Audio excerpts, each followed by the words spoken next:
Welcome to another episode of The Collective, where you'll hear all things collecting and much, much more. I am one of your hosts, Zack Mo. And I'm Collector. He's Collector. Welcome back for another episode, and we are glad to see you here. Zack Mo, how's your week in collecting, buddy? How was my week in collecting? I pulled the SIR by accident from the Shrouded Fable CTP. So that was pretty cool. Which one? By accident, I say, because I pressure run. Oh yeah, I pulled it. Yeah, boy. What are you gonna ask? You pull all my hits. You know what I get and what I don't get. That's true, I do. Yeah, so I pulled that by accident, like I said. I wasn't gonna buy Shrouded Fables, but I bought it out of comedic reasons. Because you have so many. I have a lot of Shrouded Fable, yep. It's great. Right. So I bought it. And it actually pulled pretty well for once. What else did I do? I bought a bunch of singles from you last night. Some would say. Yeah, we did a singles auction. That was fun. That was fun. I like vintage. So I picked up a lot of vintage and things that I just don't have. I got the Mew as a gift for somebody, which was nice.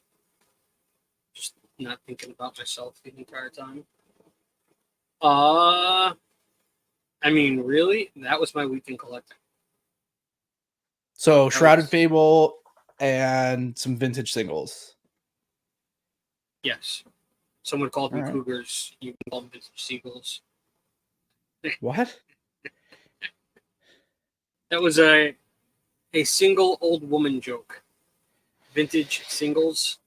Got it. Cougars. Vintage singles. Cougars. Somebody's going to laugh at that. That's all that matters. Okay. Well, thanks for sharing. I guess we'll dive right into a brief market recap. Well, that was my weekend collecting. I don't know what else to tell you. I didn't collect anything else. Did I collect anything last week in Red Dead? No, it ended, didn't it? No, we were collecting samples in Red Dead. Okay, so I guess that's the other thing I did. I went around the map in Red Dead Online with you, collecting samples of animals to hand into a complete psychopath who drugs me every 5 minutes. Harriet Tubman, I keep right? killing animals.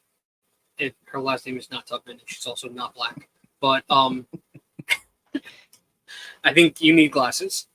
Maybe. So she's fun because when she's like a conservationist, so when you kill animals, she gets really upset with you. And then when you go to talk to her, she drugs you, and you have to wait like 15 minutes to talk to her again. She like sprays you with perfume, it appears, in the game. Yeah, but it's some kind of drug. Like, I mean, Yeah, there's something in there that drugs you. You wake up. Pheromones in it. Yeah. So it's weird because you wake up like 15 feet away from her camp. Yeah. So I guess she drags you away. Maybe she has some of the animals do it. I don't know. Yeah, she doesn't look that strong. Psychopath. Red Dead Redemption 2, by the way, if you don't know what we're talking about, it is Red Dead Redemption 2. Red Dead Redemption 2 online specifically. Yes. So yeah, so I completed one of the sets of animals that I needed to turn in, and we found out that we don't have to hold them; we can just keep turning them in, and then when you have the whole set, you can claim it, which was fun to figure out. Other than that, yeah, I've just been playing a lot of Red Dead with you and Rick, who's not a furry. Okay, Rick, you're not a furry. I disagree. No new Ziplocs? You know what's funny? I was sitting here playing with one. This little guy. So if you're curious, this Ziploc comes with. I cannot tell you how excited I was when I ordered these because I didn't know they came with the little Ziplocs. So it's like a sticker, an adhesive sticker from my pump site, but they come in these really cool little Ziplocs. Individually Ziploc bagged. There you go. Yeah, they know me. So yeah, I mean that's my new brand for pump adhesives There you because go. they individually Ziploc bag their things, and now I have Ziploc bags for days. I don't know where I'm putting it, but I'll figure it out. Yeah, I mean, it's going to be the right size for something. And you're going to be like, wow, I'm glad I have this obscure size of Ziploc bag That's what for she said. these Not the later part, but the right size for something. 7 dead AA batteries. It's perfect. So that you can recycle them and If not they're throw them dead right in the... AA batteries, I put them in the garbage. No, man, you're not supposed to throw batteries out. Yeah, recycling doesn't exist. That's a lie. I told to actually, you by like, the high aliens. key believe that that's true. I believe that recycling does not actually happen. Like, high key, it's like a myth. But maybe we need to not talk about our crazy ass conspiracy theories. Maybe Should we we do. go get the tinfoil? I don't, Wrap some tinfoil around our heads? I really don't, dude. I really don't think that recycling centers are like. I think recycling centers exist, and I think that, you know, like that bottle that you're drinking, for example, if it makes it to a recycling center, it may get recycled. But I think that 80% of like what we put out on the curb just goes directly to a waste, like a dump, even if we have it classed as recycling. I agree. And you live on that dump. That's not true. There are oil refineries here. It is not, New Jersey is not a dump. There are oil refineries. Thank you. Yeah. Yeah. I have a question for you. Yes. How's the market looking? Market recap time. The market's shaking and moving a little bit. Nothing super crazy, but we have a lot to look forward to in the next several months. This week, the official launch date for the newest set, Stellar Crown, is this upcoming Friday. By the time you're listening to this podcast, you'll be 1 or 2 days out from the official release date of the newest set. So anytime a new set comes out, we start to see some stuff moving around. We're seeing a lot of art rares and SIRs from Scarlet and Violet kind of slowly picking up traction. Nothing crazy, like no like major value out of a lot of the singles, but definitely some slow and steady growth. We're seeing huge pre-sales on art rares from Stellar Crown. We're talking the Bulbasaur and the Squirtle art rares in the set are selling for like 70-80 bucks pre-sale. Terrapagus is like, originally it was like 220, but now it's still like pre-selling for like 140. So still a pretty strong card. Greninja was pre-selling in a similar rate in the early stages, and then Greninja just shot up. I don't think we'll see that with Terrapagus because I don't think the art is necessarily as strong, or Terrapagus certainly isn't as like loved of a Pokemon as Greninja. But nonetheless, we're seeing strong pre-sales, certainly much stronger than we saw with Shrouded Fable. Shrouded Fable was like a total disaster for almost all like LGS shop owners. Anybody who does Pokemon as a business who ended up with Shrouded Fable is not feeling great about it. Question before you continue on with your rant. Yep. Regarding Shrouded Fables. Now, because if you're listening to this and you've seen Shrouded Fables being pulled, the pull rates are absolute atrocious. Yeah. Does that make the cards more valuable? Not today, because even though they're hard to pull, nobody wants them. There are a few cards in the set that people really like that will be valuable, but they're art rares. They're not SIRs. So the Pheasantipity is valuable because it's very playable. Super competitive card. That's why even just the EX Pheasantipity is like $8.50, same as the Teal Mask Ogerpon was, or maybe even still is.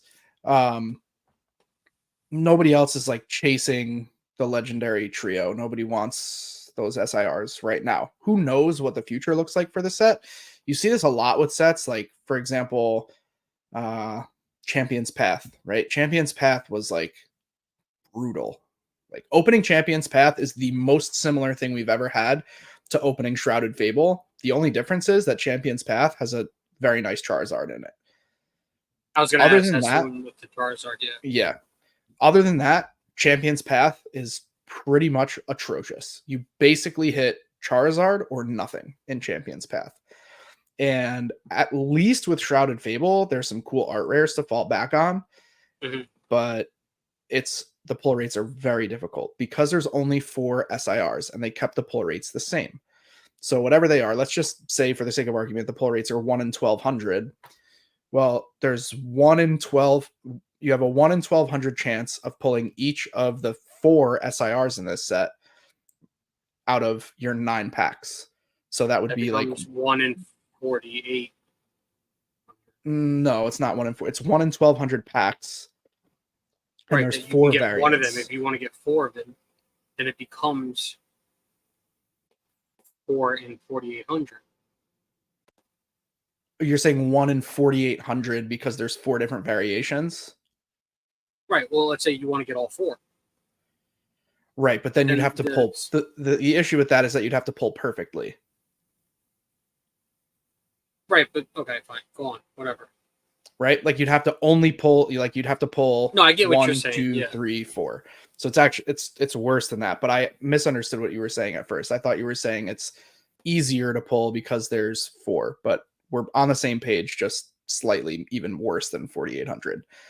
Right. Okay. But when you go to a set, so you're opening packs, there's 1200 packs, and you only have 4 variations that you can pull.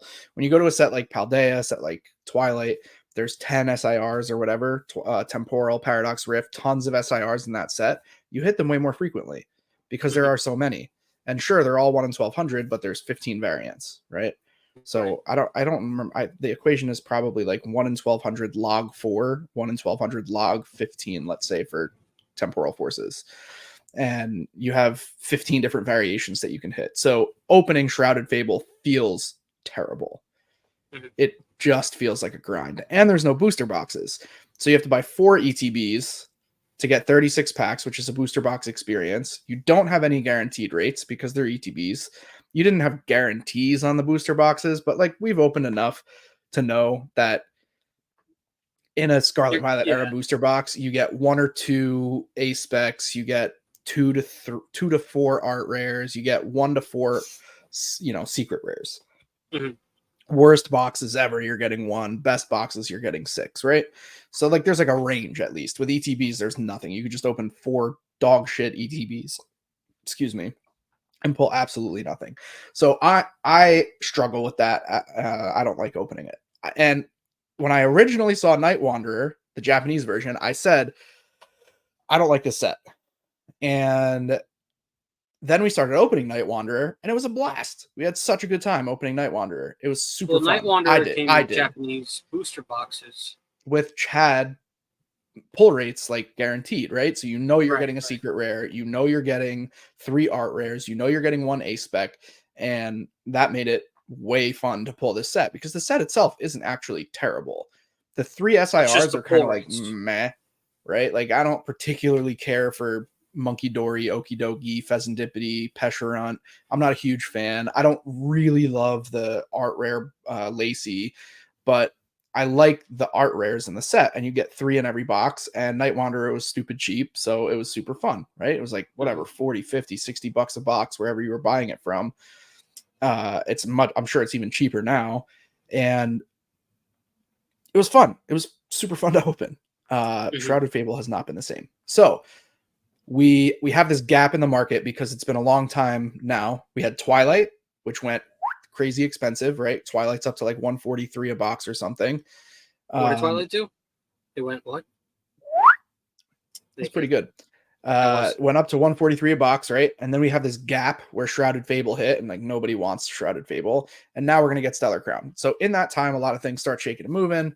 We see things that people like me have been predicting for years will go up in value, are continuing to go up in value. Like you've heard me say, sets that you should like Evolving Skies is going up. Shocking. The Vaporeon, Jolteon, and Flareon boxes are going up. Shocker. A Charizard UPC going up. Shocker. Right? Like these are things that we all know. It's broadly talked about, but we're seeing it happen. Shocker. There are some good growth. There is some good growth in the singles. Like I said, a lot of the art rares are starting to move up a little bit. Skeledirge, SIR, one where he's like walking down the street with the shops. That's a really cool card. That one's seeing some upward growth. It's a really cool card.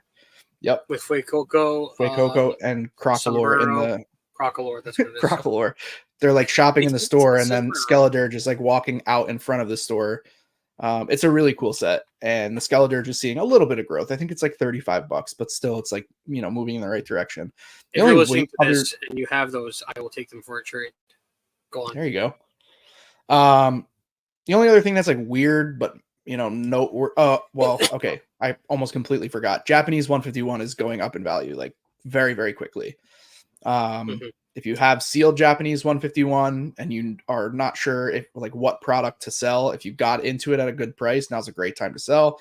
If you want to wait and try to maximize your gains, you can. My personal take is that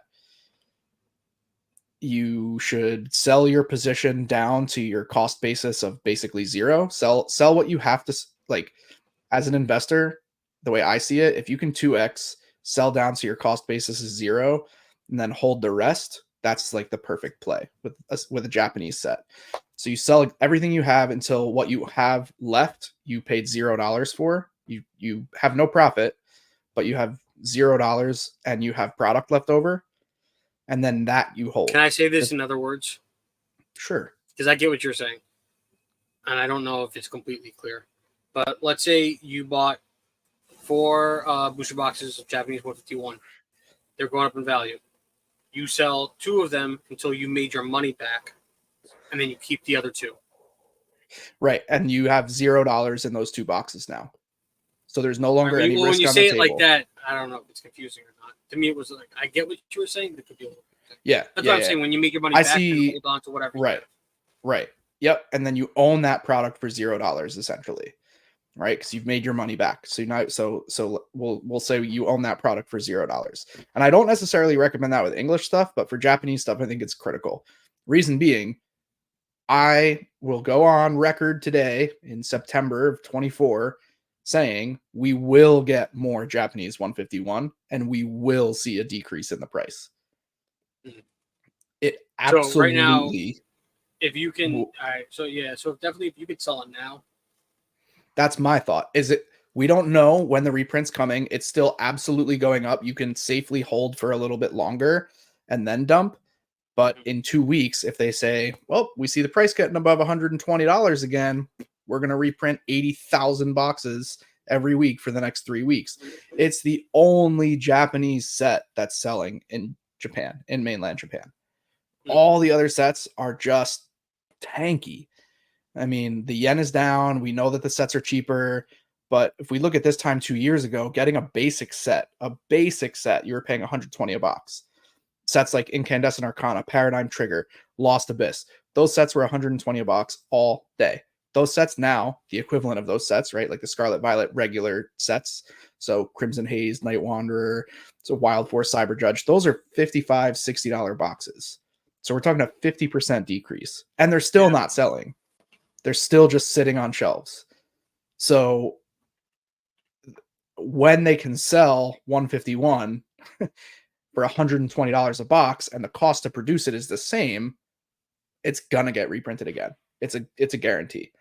Makes sense. So I'm for sure of the belief that we're going to get another opportunity for 151 in Japan. They've been reprinting stuff like crazy. They reprinted all the early Scarlet Violet stuff. They reprinted old Sword and Shield stuff that was supposed to be dead, not reprinted. They just reprinted it. We got the small Lost Abyss and Paradigm Trigger reprint, and I wouldn't be surprised. We got V-Star reprinted like 8,000 times. So I'm confident that 151 will get reprinted again. However, right now, the price is trending up quickly and dramatically.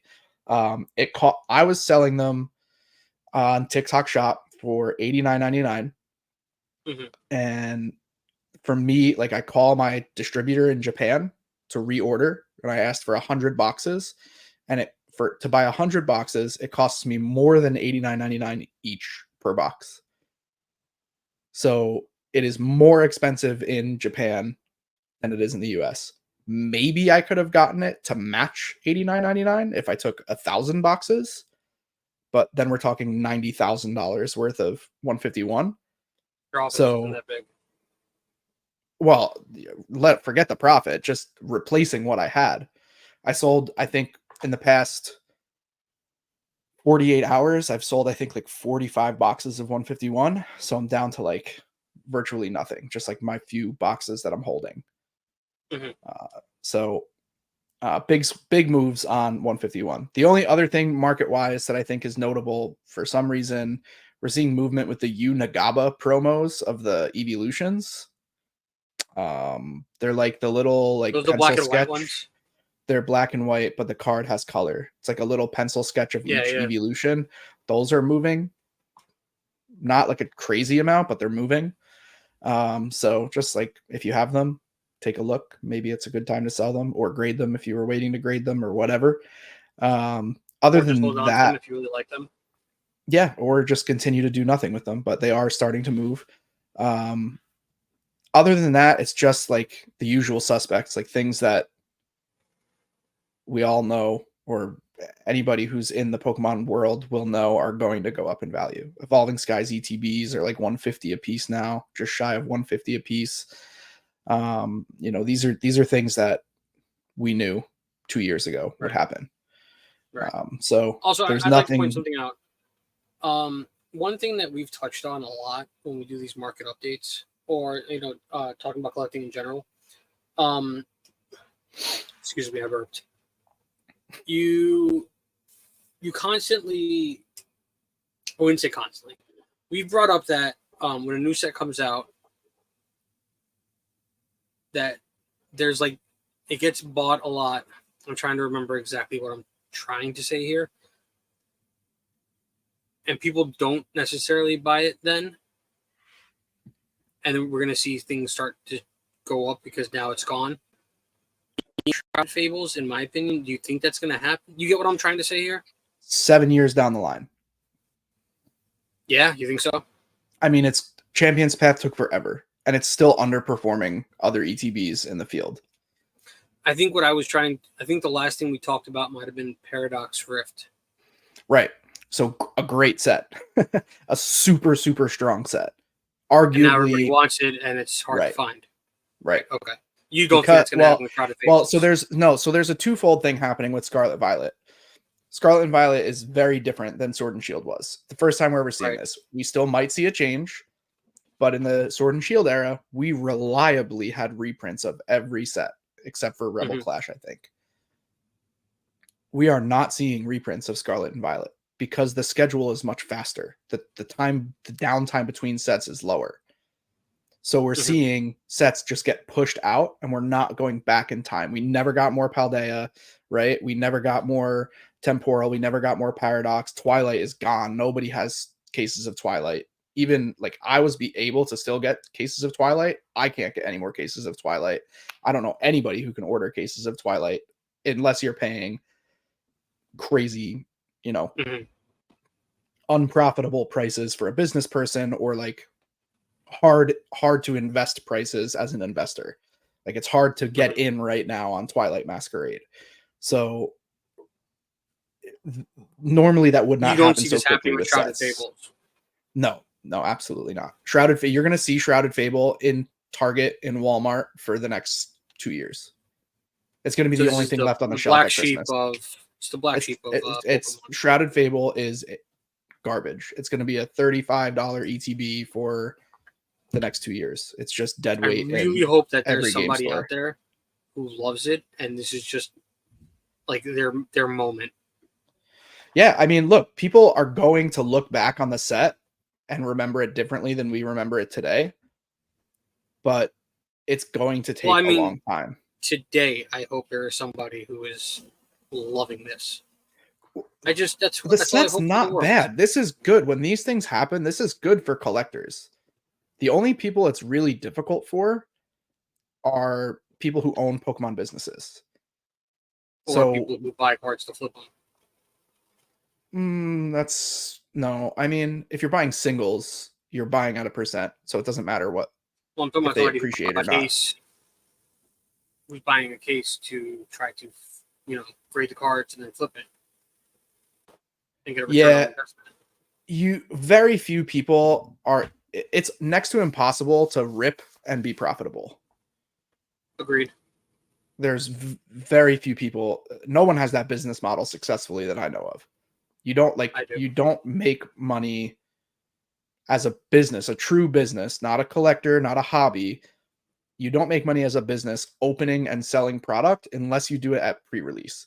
If you have a set 2 weeks before launch, which a lot of stores do because they're called play stores where they host official tournaments, then you make a lot of money doing it that way because the cards are at an elevated price because all the people coming there to play need the new cards for their playable decks. Gotcha. Otherwise, they're irrelevant. So then that's a very rare instance where you have basically a 2-week window. You'll see like major sellers do that. Card Coliseum is a seller that's Danny Phantump. I don't know if you've heard of him. He's a very famous PokeTuber. He owns Card Coliseum. That's part of his business model, like selling singles. Isn't that a show on Nickelodeon? No, Danny Phantom, but this is Danny Phantump, like the Pokemon Phantump. I actually like Danny Phantom's content. So if you're like listening to this and you're interested in other PokeTubers, Danny Phantom has definitely got some interesting content. He's like for the collectors, but also kind of like the sky is falling kind of vibe. Like it's always I feel like there's always like something negative in his connotation about the market. Believe in recycling. I don't know about that. I think he's probably the type to recycle everything. I don't want to, like, I'm not trying to talk poorly on him. To the average viewer, he probably doesn't seem like the sky is falling, but to someone like me who's in the Pokemon business, he sometimes seems like the sky is falling. Gotcha.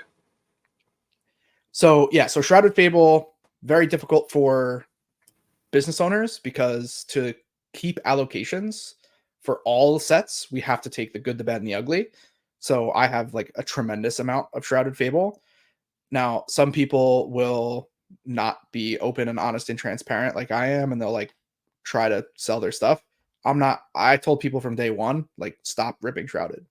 Before I even sold out of my original stuff, I said, this is like, we should stop ripping this. Let's rip other stuff. And I still had cases, and it was hot. I had it like before it was even out. Like, it was very hot. It was moving super well. It was when the Kingdra Greninja boxes came out and the mini tins came out. And once I sold out of the Kingdra and Greninja boxes, I was like, let's just, like, we can all agree, like, let's just rip something else. This is not good. And I'll just sit on the product or move it or wholesale it at a loss or whatever. It's just not a super fun set to rip in a stream setting. Now, if someone likes the set, you should definitely rip it while it can't get lower than what you're seeing it at right now. It's literally, I'm selling the ETBs cheaper than I saw them anywhere else for $34.49 a piece, $34.49 a piece. And if you get 2 of them, it's free shipping. It's free shipping over 50 on my website. So like when I did the search, when I searched on Google, shopcollectorsclub.com. Yeah, Shop Collect. Thank you. Thanks for the shameless plug. I did a Google search. The cheapest I saw was $35. I was like, I want to be cheaper than that. I don't care what happens with this product. $34.49. People are buying these ETBs at $35 a piece from distributors. Like at distribution centers, the cost is $35. I only bought it because I know you didn't want to open it. Yeah, and then you pulled the pressure run. And then I pulled the pressure run. That's why I said by accident I pulled the SIR. So now's a great time if you want to collect the set. If you like the art rares, it can't get too much cheaper. I mean, maybe you'll see like blowout sales from like, where we're gonna see Shrouded Fable next year at Black Friday. It's gonna be in Costco, and like they'll make like some kind of bundle. It'll be like Shrouded Fable and like 2 shitty tins that never sold together, and you'll get the thing for like $54.99 or something like that. Like, I'm telling you, Shrouded Fable is going to be around for a long time. It's just not a strong enough performing set, and they printed a lot of it. Like, if you go into your local store, you're gonna see Shrouded Fable. So that's my spiel on Shrouded. I have another question for you. Sure, hit me with it. Do you know anything about Terrapagus? All right, this week's segment on Pokemon lore, we're going to talk about Terrapagus because in the upcoming set Stellar Crown, Terrapagus is the featured special illustration rare Pokemon. So, Terrapagus is a normal type. Terrapagus is legendary. It was introduced in Gen 9, but it was not introduced in the main series game. It was introduced in DLC. DLC 2. The second portion of the DLC, on what was called the Indigo Disc. because Terrapagus is a disc Pokemon. So it doesn't evolve into any other form. It has or into any other Pokemon, but it has three forms. It has its normal form, its terrestrial form, and then a unique stellar type terrestrialized form, which is what we see on the SIR. This is referred to as its stellar form.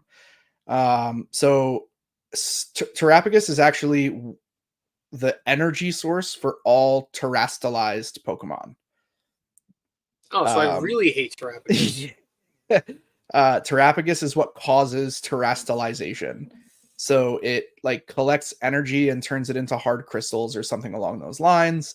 And that's how Pokemon are able to terrestrialize. It is there's not a whole ton of like lore behind Terrapagus, but basically it has so it has the ability to transform the hard crystals and then protect itself, and its shell is made of that crystallized terrestrial energy. And it is inspired it's inspired by a turtle, and a lot of people say like from the Galapagos Islands, hence the name Terrapagus. But there's also like a picture of Terrapagus in the book, in the Scarlet Violet book, in its stellar form, that I will show for those of you that can see. This is the very first sighting of Terrapagus that we get in the video game, in the DLC. And this is like the disc or stellar form of Terrapagus. And as you can see, it kind of looks like planetary. So there's a lot of planetary lore behind Terrapagus as well. Also, if you think of the name Terra, meaning Earth. See? Yes. Earth turtle. Earth turtle. I think the art is really cool. That was like probably my favorite thing about learning about Terrapagus was like this picture. I think this is really, really, really cool. I would love to have that as a poster on my wall. You see it has like planets in the background and stuff like that. Where's its really, head? really, really cool. What? No, there's a planet over here. This is like Saturn and Jupiter. Yes, I understand that. I said, where on this picture is its head? Oh, it's a disc. That's the thing. Like, I think this is the head, and this is a crown, and then this is like the tail. Oh, I see. Okay. And the turtle shell right there. But it's just a disc. It's a disc Pokemon. Very strange. Terrapagus is a very, very strange Pokemon. So yeah, that's pretty much what I learned about Terrapagus. There's not a ton of information. It's very strong. It is like doesn't really have a ton of other cool things going on, in my opinion. The terrestrial form's hairy appearance people say is a reference to Japanese legends of the Minogame, which is a turtle that lived for 10,000 years and grew a tail made of seaweed, which checks out. Terrapagus in its stellar form may reference the world turtle. It's a mythical turtle found in various mythologies that was said to carry the world upon its back, which is furthered by the stellar form's Pokédex entry, and it states that it resembles the world as the ancients saw it, or a planet floating in space.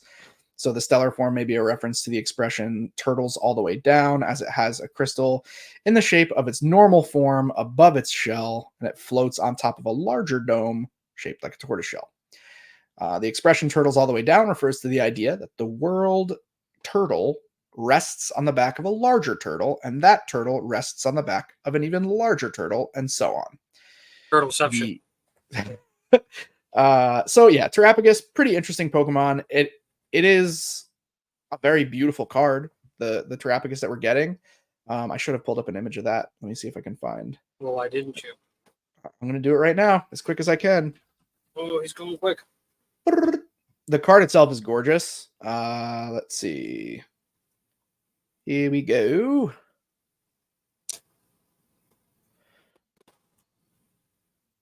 For those of you listening on Spotify and Apple and Amazon, he still hasn't pulled it up yet.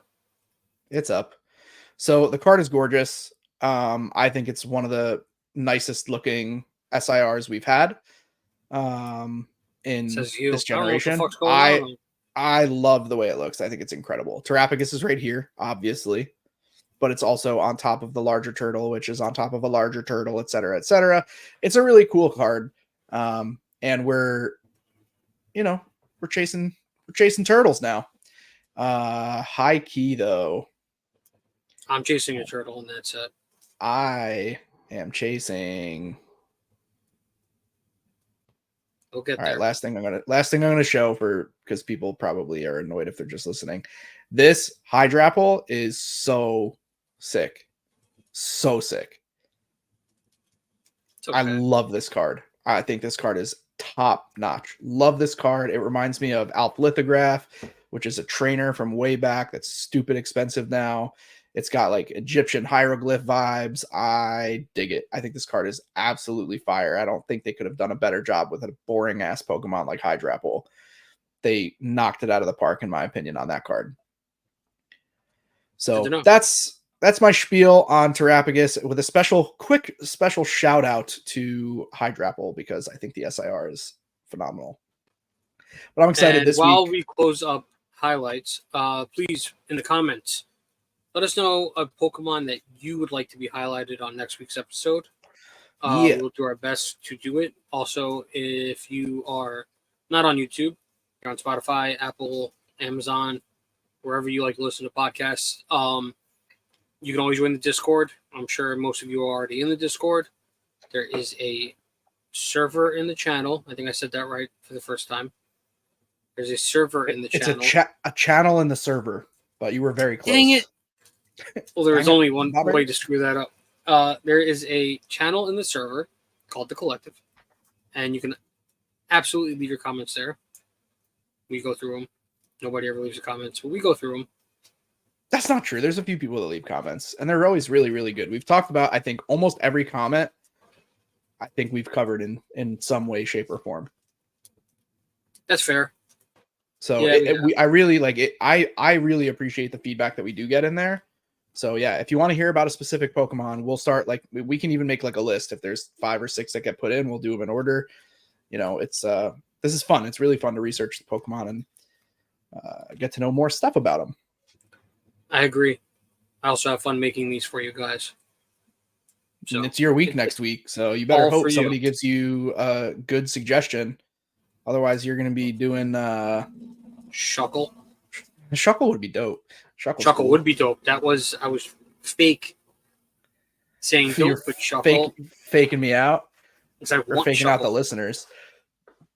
Yeah, Shuckle would be dope. There can't be too much lore on Shuckle, but we'll find out. I'm sure. I will make lore. I will write Shuckle fan fiction for the next episode.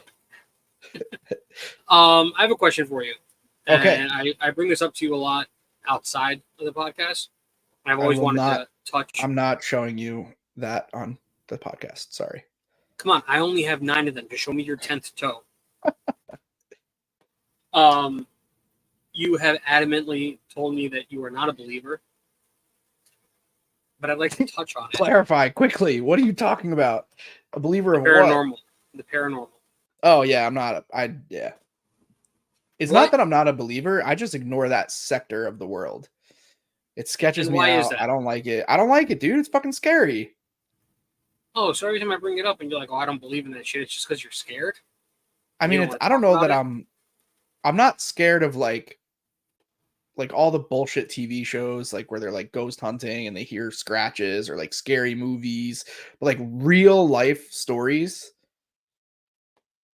Would you like? There's some fucking scary shit out there, dude. I got one too. You can spew yours, but I got one that really. I have way more than one, but I'll just tell one. I think my most. Oh, see, I have so many good ones. One of my most prominent ones that I believe wholeheartedly in another plane of existence because of this. So my dad passed in 2008, and he and my mom, their room was in the basement. My room was right above theirs.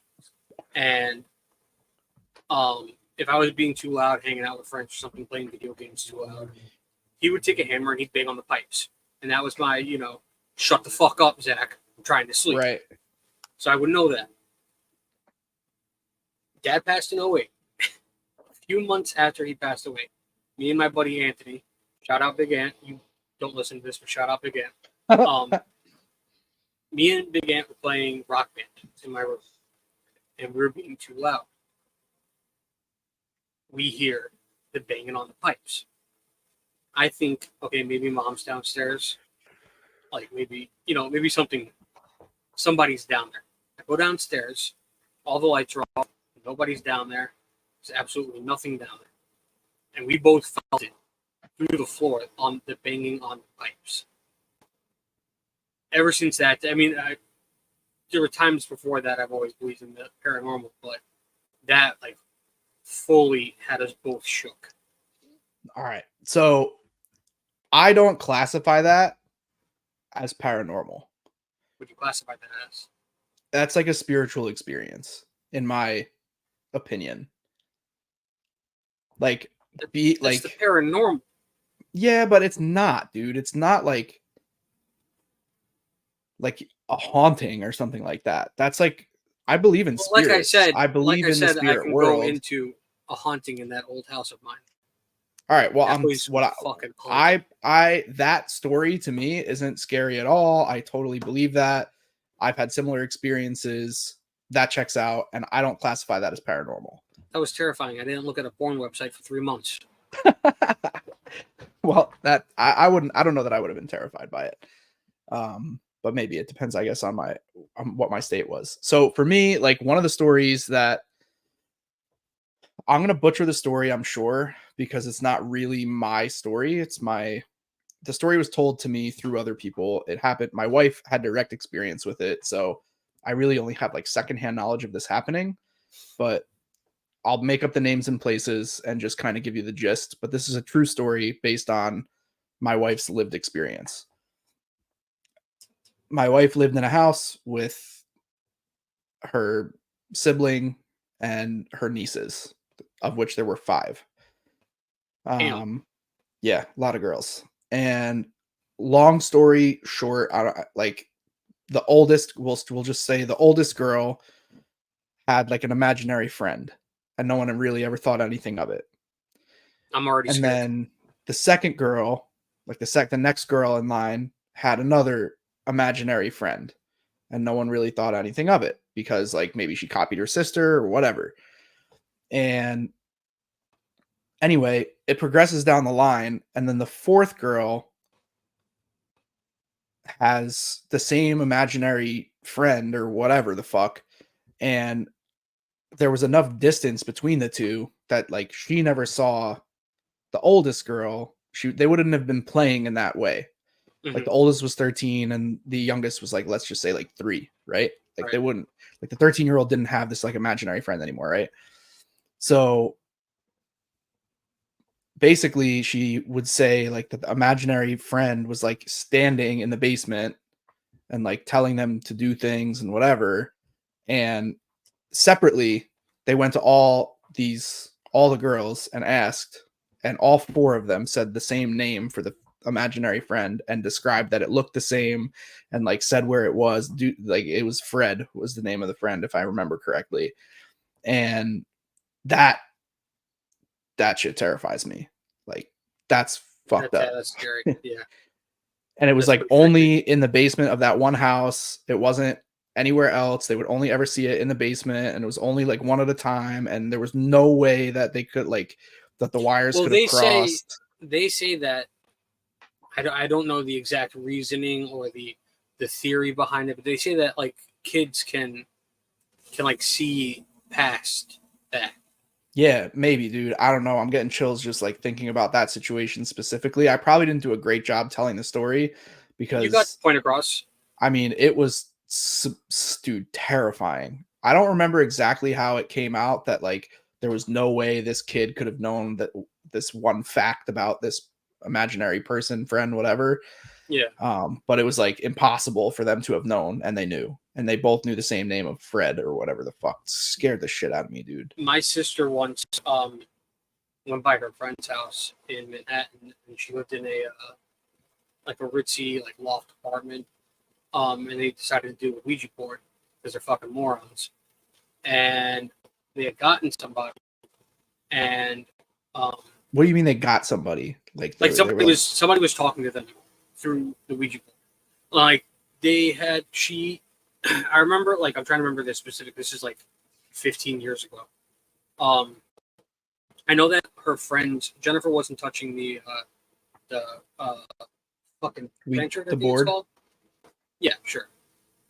She wasn't touching the thingy that moves, and The guitar pick. the very large guitar pick with a mirror. I mean, a window in the middle, and it was giving answers that her friends could not have known, like these questions, like about my grandparents and shit. Like, just there was no way that her friends could have known these things, and so they were asking the ghost like questions. And apparently, I couldn't tell you the guy's name, but he had died in the building in a fire in like 1912. And I'm just throwing that number out there. Yeah. And then I get the gist.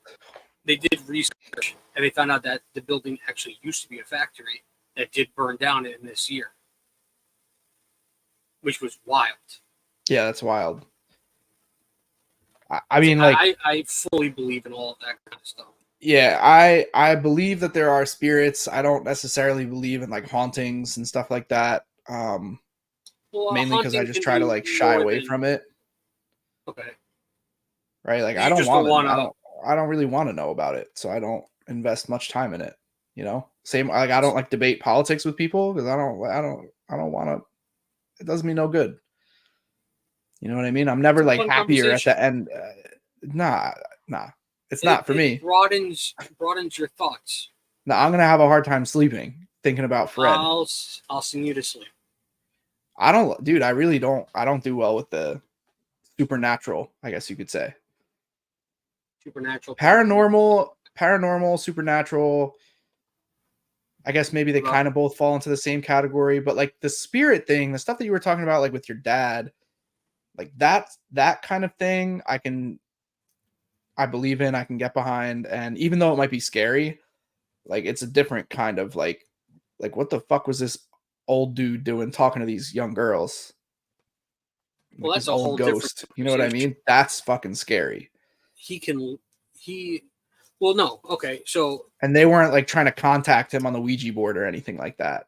well, I wasn't trying to contact my dad. No, I I was know, just but being too fucking he's loud. a kindred spirit.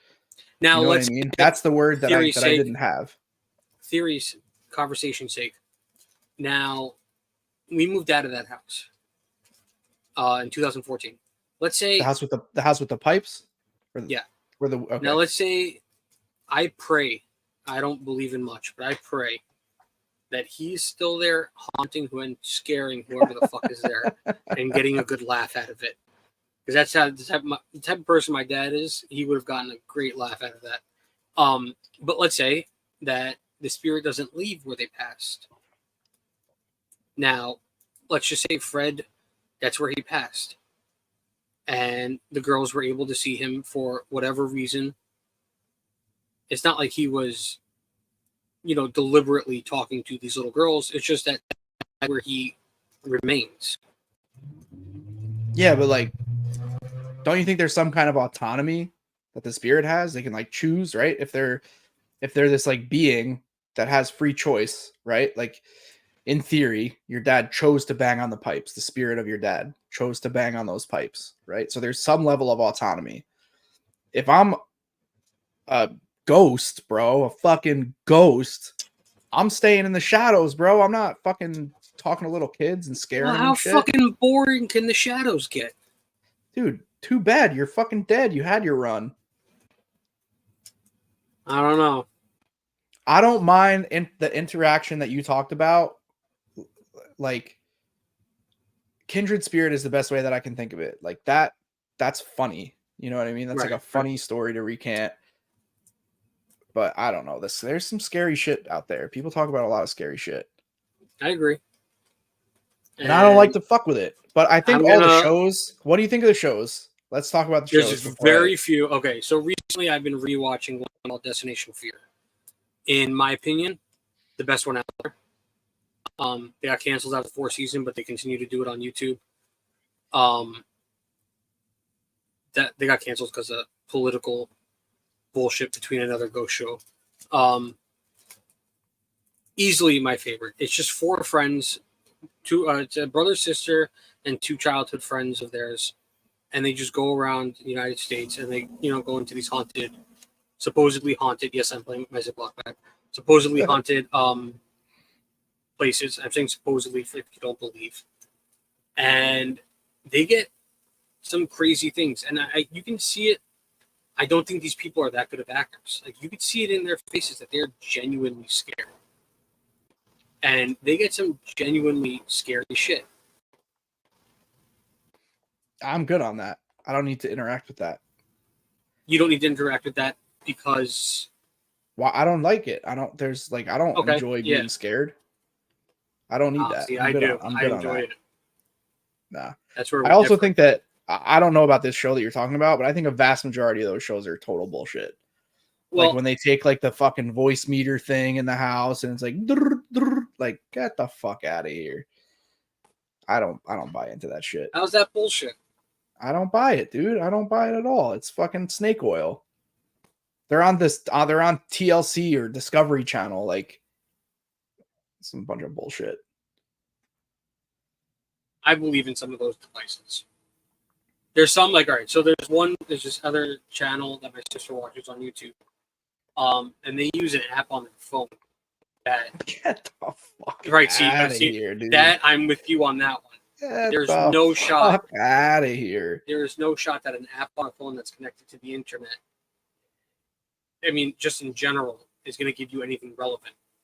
Now, If I did now wait. I did download this app because I wanted to test it.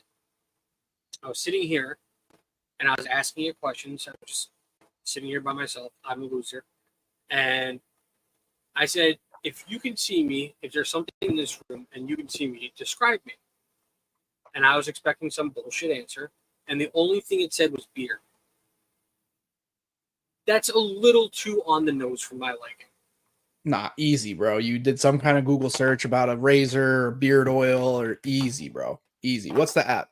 No. I took it off the internet. I took my phone off the internet and used it because I wanted to test its. Doesn't matter. They had your information when you downloaded it. What's it called? Spirit Talker, I think it was called. Spirit Airlines? Yes. Spirit Talker spotted ghosts. When an app $5.49. Right, when an app asks you to pay, I already know it's bullshit. Oh my god. I was gonna download it, but it's $5.49. I gotta read these reviews. See all the reviews. Let's see. That was I the see it only used on time. YouTube by credible people, and they usually have it in their hand and will turn the phone to show others of the camera. When I use the app, anytime I turn my phone or move it at all, a word comes through. My phone's movement causes the word. Oh. I would recommend leaving phone flat and not touching it to ensure accurate and legit responses. That was the only time I ever used it when it was too on the nose for my liking. Just because, I mean, I don't know. It says a new random word immediately after you turn your phone upside down and then back upright. I did it over and over and it worked every time. After it starts scanning for words, flip the phone, it'll say a new word. I don't think any app will work for this. Can I just stuff. point I something out? Wait. I want to point something out. I Yeah, just opened the app. It must have updated or something on my phone. It says Spirit Talker. This is really funny because you just said that. Would like to access your motion and fitness activity. That's really funny. I'm going to put don't allow. Yep. And it immediately closed the app. Yep, now the app won't open.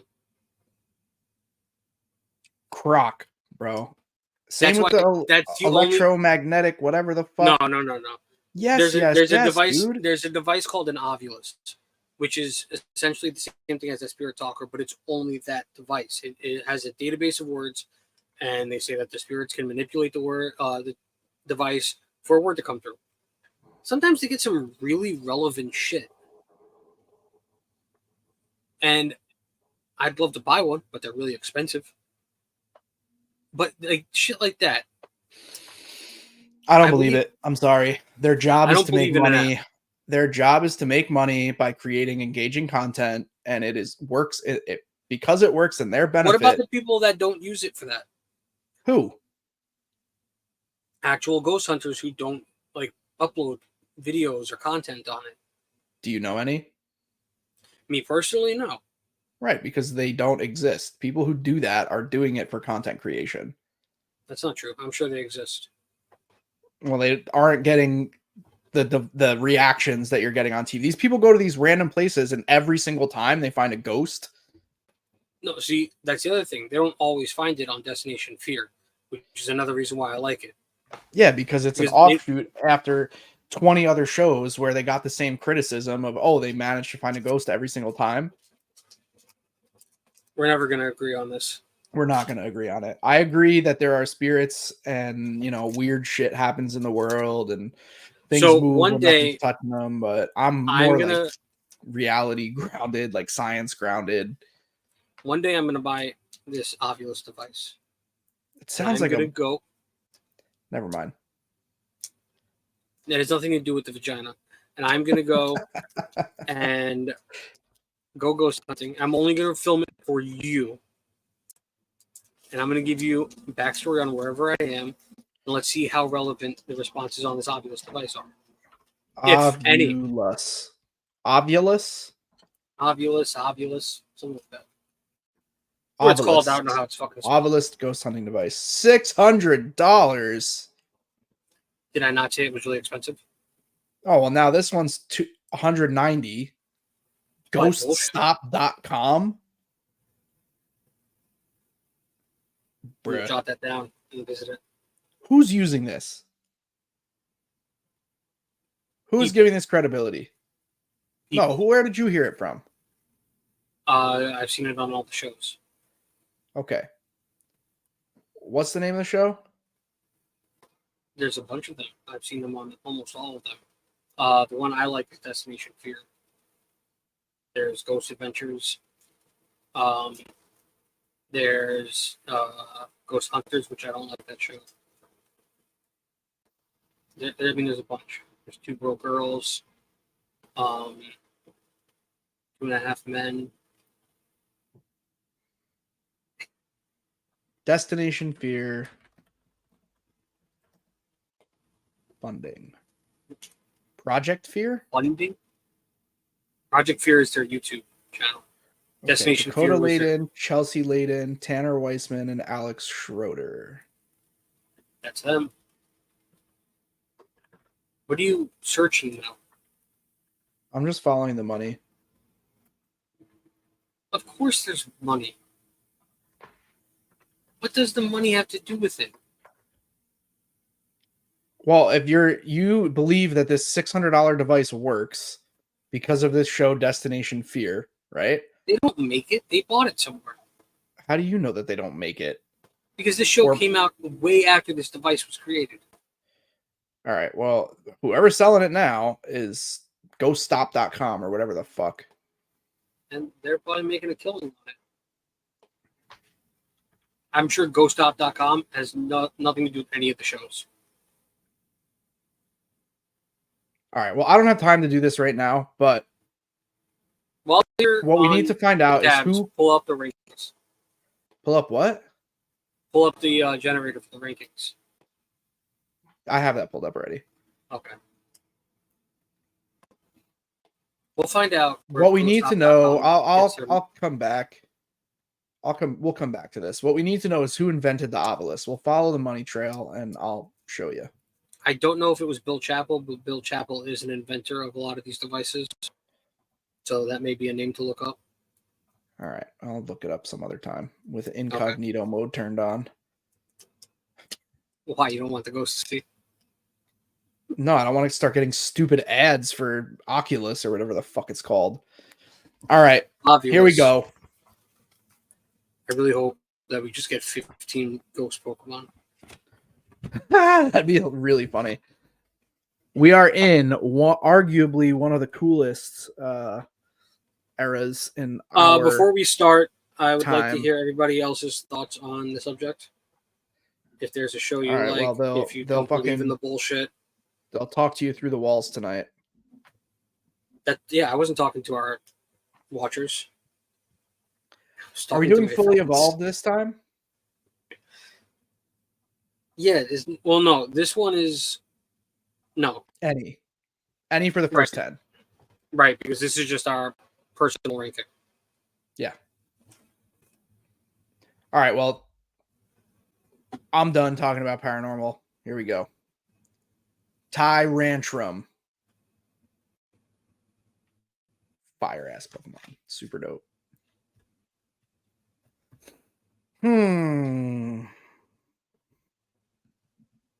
Go ahead. I was You thinking. chosen? I chose now. Chestnut.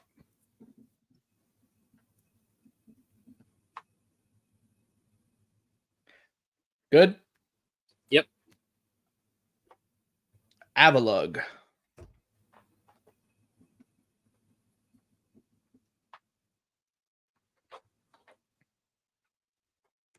You gotta hit me with like there's gotta be like a sign. Like I'm ready, but not I'm that. ready. I'm ready. Fletchling. I'm ready. Super Pumpkaboo. What the fuck makes it super? That's what it says. It says Super Pumpkaboo, yeah. Okay. Well, I'm just considering it as Pumpkaboo. Red Flabebe.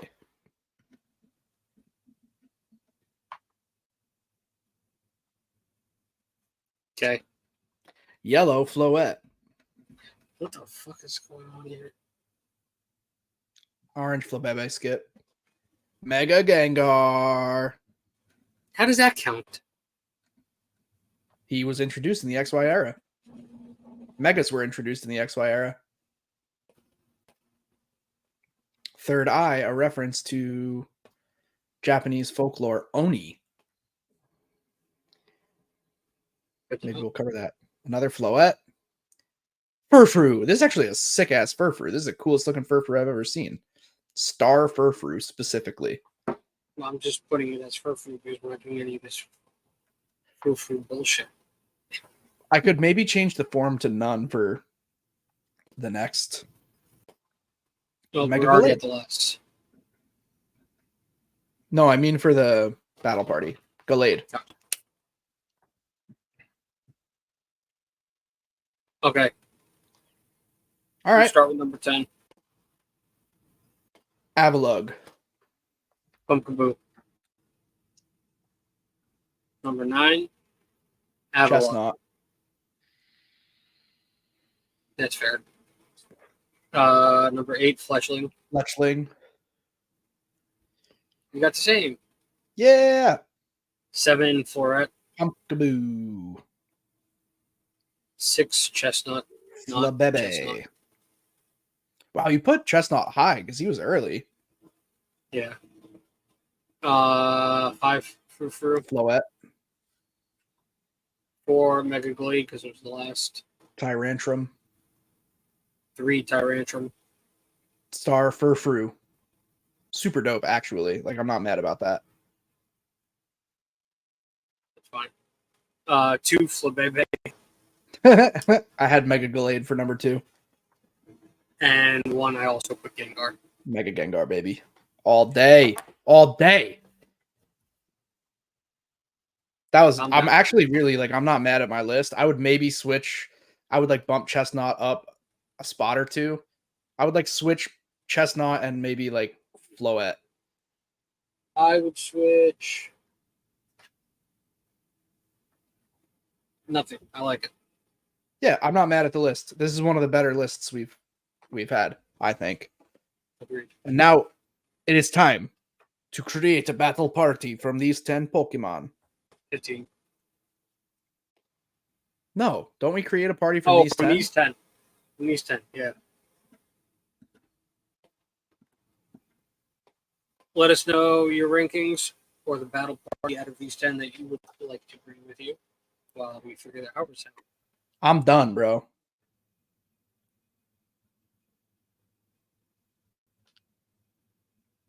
Okay, I'm done too. All right. Mega Gengar, obviously. Yep. Gallade, obviously. Yep. Tyrantrum. Chestnut. Yep. Avalugg. Yep. Oops. And I want to see what Star Furfru does in battles, so that's why I chose Star Furfru. And I am bringing Flabebe for shits and giggles. Yeah, I just was curious, but it really is a wash on the rest of them. But Yeah. Star Furfrou, I think it would be cool to battle with that. That was a cool looking Pokemon. I've never even seen that before. All Yeah, I right, wonder what that's about. 15 Pokemon. We're going to choose 6. None for the form type. Can I switch it to none?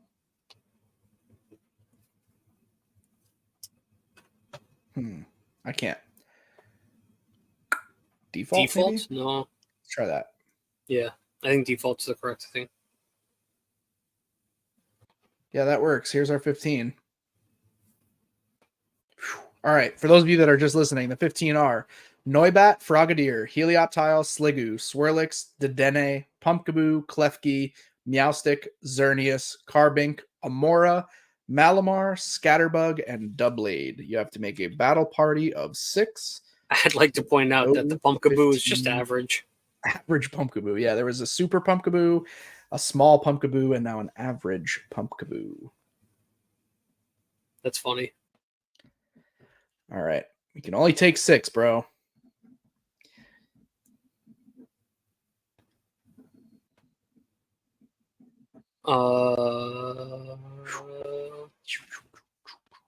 Tough.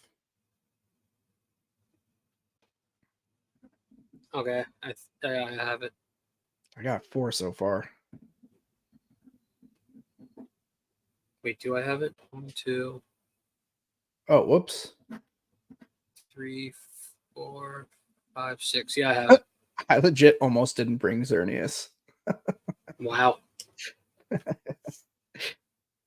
Accidentally, of course. that would have been a big mistake on your part. I don't know, man. This is tough, but I got my list. All right, I'll go first. Frogadier, Yep. Sligo, Xerneas, Carbink, Amora, and Malamar. All right, we got a match on our hands here, bud. Between I got Frogadier, Malmar, and Xerneas. So who are the other 3? Doublade, huge L on your part. Doublade strong. Okay. Noibat and Helioptile. Well, against Carbink and Amora and Sliggoo. Sliggoo is a sleeper. I should have taken Sliggoo over probably Helioptile or you maybe should have over taken Noibat. Sligo. Oh, yeah, that was the dragon that you should have taken. Yeah. Um, But I don't think Sliggoo is all that strong until it becomes Gudra. Yeah, Gudra. And Noibat is strong until Noibat's like pesky. no. No. I think so. No. All right, so we got Noibat v Sliggoo v I think you win because of double blade. Doublade, yeah. I think All right. you win there. Unless I'm wrong and somebody can tell us in the comments. I mean, Doublade v Carbink might be That's what I was thinking. Evenly matched. So it comes I think Sliggoo takes Noibat for sure. Okay. Amora. So it's Amora and Helioptile. I think Helioptile takes. I think Amora takes that. No way. Is Amora tanky? Yeah. I don't remember their stats. Yeah, it's a fossil Pokemon. It's a dinosaur. I had Amora on my list originally, and then I realized I didn't have Xerneas. I would have, if I were you, I would have swapped out Helioptile for Amora. Amora, yeah. I think Amora takes Helioptile. Main party for X and Y, Heliolisk. But it has the Thunderbolt Surf combo. This is where we fucked up. We were supposed to do fully evolved. Oh, yeah. We did that last week. You're right. Let's run it back. We'll run another one. Who cares? We're the bosses here. I'm going to bill you for this overtime. All right. The new 15 Pokemon are... Now we're talking. Pyroar, Clowitzer, Furfrou, Vivillon, Aegislash, Carbink, Sylveon, Gogoat, Dedenne, Aurorus, Florges, Howlucha, Xerneas, Aromatisse, and Trevenant. Now we're this talking. This is a banger list. I like how Dedenne made its way back. The Dene was really, really strong in the TCG, but I don't think ever really got much love in the Games DLC or in anything. the VGC. Down to last. I'm only at 3, so give me a minute.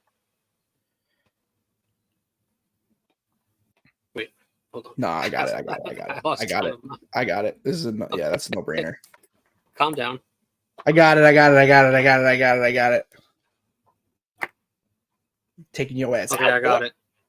I got it. You go first this time. Xerneas. Mm-hmm. Sylveon. Yep. Aegislash. Nope. Wrong. Aurorus. Yep. Pyroar. Yep. Howlucha. So I think the only thing we had different was the Aegislash. I took Go-Go. Go-Go versus Aegislash. I think Aegislash. I think Go-Go takes. No, I don't think so. What typing is Aegislash? It's Steel, right? Yeah. But Go-Go is also a goat. It's the literal goat. It's the greatest of all time. Greatest of all time. That's not what that means. Yes, it does. Pokemon.com. Go-Go. Not the greatest Pokemon by any means. No shot to say that. Oh, it's on. Sorry, I'm sorry. It's on Smogon.com. Not the best Mon by any stretch compared to stars like Aegislash and Howlucha in my experience. But some testing in Showdown. Hold on a sec. Let me read the rest of this.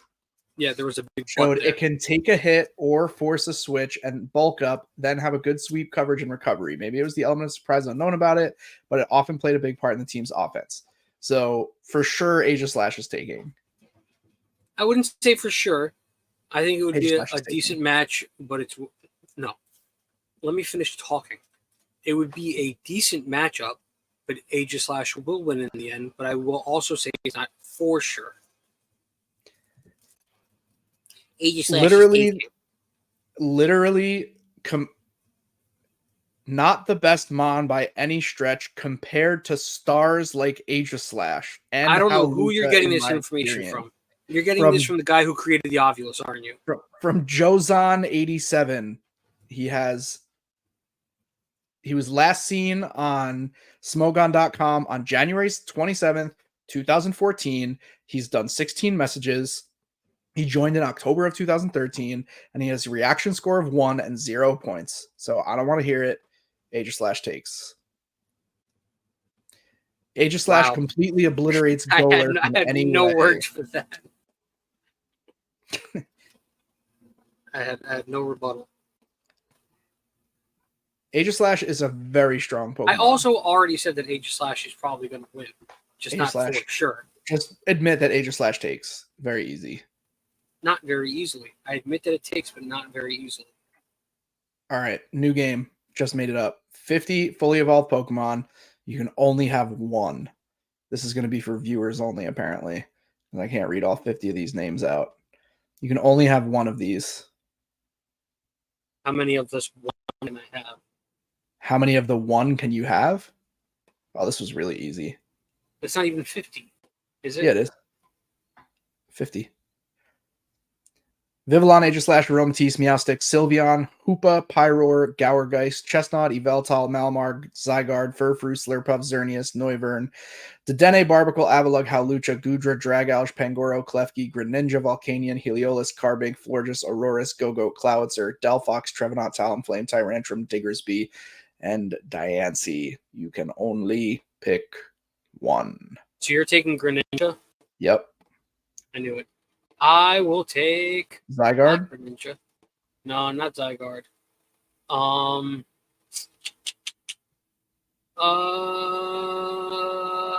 think I'm gonna go Tyrantrum on this. Tyrantrum's dope. I love Tyrantrum as a Pokemon, but if I could want to ride him. Yeah, Tyrantrum's dope for sure. But Greninja, like, so sick.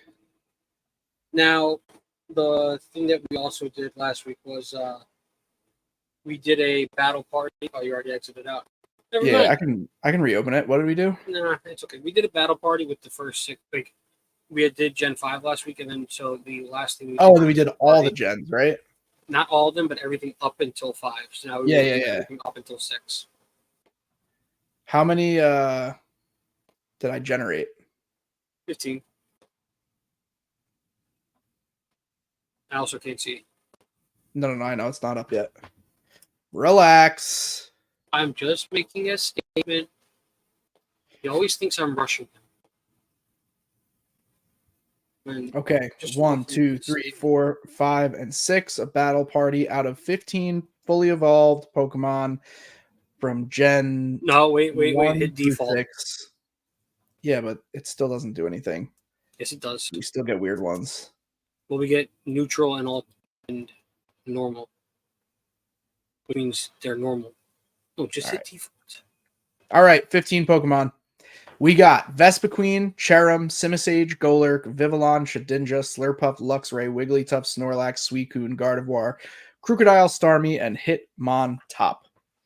This is kind of easy. Really kind of pulled it together at the end there, though.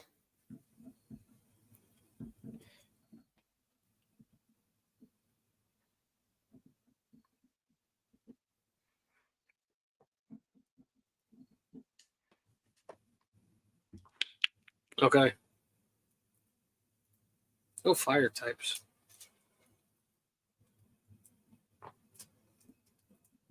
You want me to go? Are you ready? No, I'm not done yet. Relax. I'm relaxed.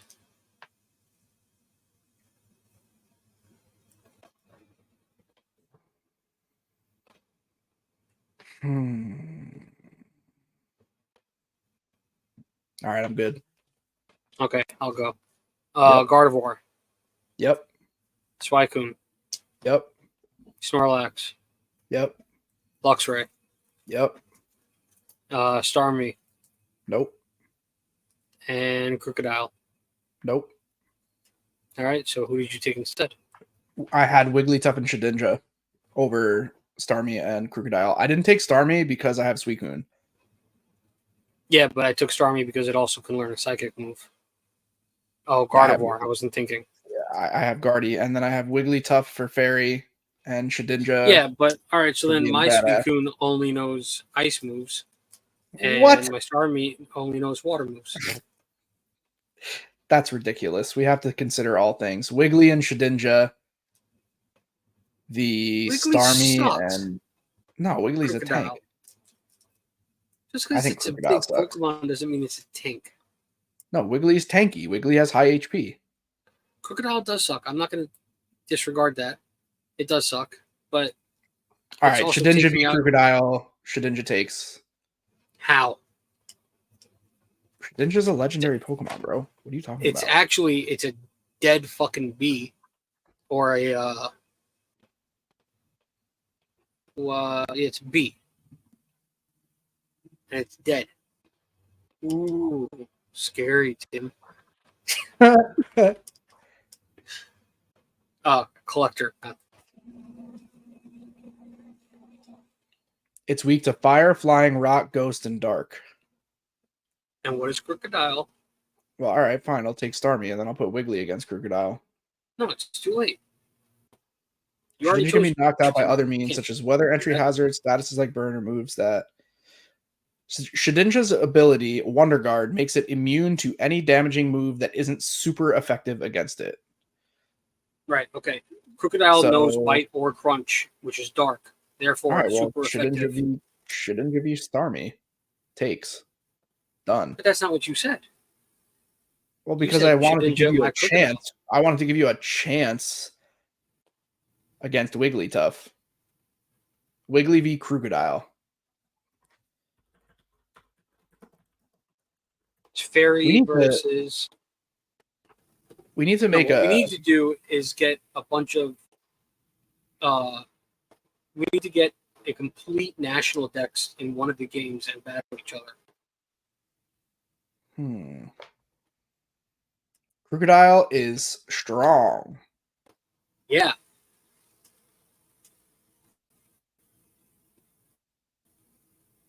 You done did fucked up. It's not on the counter list for Wigglytuff. But Wigglytuff's also not on the counter list for Crocodile. I don't know what either of that means. All I know is Crocodile is going to fuck up Wigglytuff and Shedinja. And Starmie is just going to hang out with me while it does it. All right, we'd have to play that one out for real. I think. Agreed. I still think Fighting beat you bug on that. water. Oh, wait a minute. Crocodile is a ground dark type, which makes it weak against fighting, bug, water, grass, ice, and fairy moves. Wiggly bitch. Wiggly v Crocodile. Wiggly Yeah, takes. Shedinja v Starmie. Shedinja takes. If we do it the other way around, I win. obviously you win. Right. So then why are we doing it your way? Because that's the way I called it. No. And then you said, You no, had you started already it. did it. You already did it. You already You did it. had started it by saying Shedinja versus Crocodile. That's what you started with. And then when you realized that Crocodile beats Shedinja, you decided to switch it up. And there's receipts because this whole thing is recorded. No, but you said I couldn't. No. You're remembering it wrong. No. You're remembering it wrong. And that's been another episode of The Collective. Everybody in the comments blast this man. Nah. Nobody's commenting on this. Everybody Blast knows. him. Everybody knows my battle party wins. Blast him. No. My battle party won that last one. I gave you the Aegis Slash. I don't know what I'm looking at. Yeah, I still don't know what I'm looking at. Can you tell me what I'm looking at?